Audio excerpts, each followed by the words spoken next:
இயேசு கிறிஸ்துவின் நாமத்தினாலே என்னோட அன்பின் வாழ்த்துக்கள். இன்றைக்கான தேவ வார்த்தை என்னன்னு கேட்டீங்கன்னாக்கா, சங்கீதம் 95 அதிகாரம் 2வது வசனத்துல, துதித்தலுடனே அவர் சந்நிதிக்கு முன்பாக வந்து சங்கீதங்களால் அவரை ஆர்ப்பரித்து பாடக்கடவுள் வசனம் எத்தனை பேருக்கு புரியுது? நம்மளுடைய வாழ்க்கையில நம்ம கர்த்தர் எப்பவுமே சந்தோஷத்தோட மனமகிழ்ச்சியோட துதிக்கணும். எதுக்கு நீங்க கேட்டீங்கன்னாக்கா, இதுக்கு முன்னாடி கர்த்தர் நம்மளுடைய வாழ்க்கையில எவ்வளவு அற்புதங்களை செய்திருக்கிறாரு.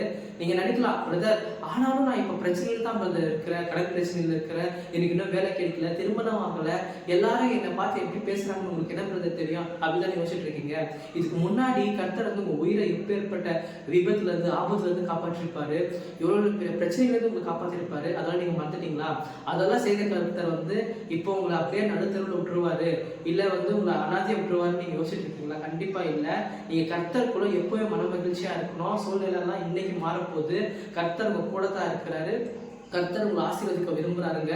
ஏன்னா நீங்க தான் விலகி போயிட்டு இருப்பீங்க. ஐயோ எனக்கு கர்த்தர் வேண்டாம், எதுவுமே வேண்டாம் அப்படின்ட்டு கர்த்தர் உங்களுக்கு தேடி வந்துட்டு இருக்கிறாருங்க. இந்த வீடியோ பார்த்துட்டு இருக்கிற நீங்க யாரா இருந்தாலும் சரி, கர்த்தர் உங்களை ரொம்பவே நேசிக்கிறாருங்க. தேங்க்யூ ஸோ மச் ஃபார் வாட்சிங். God plus.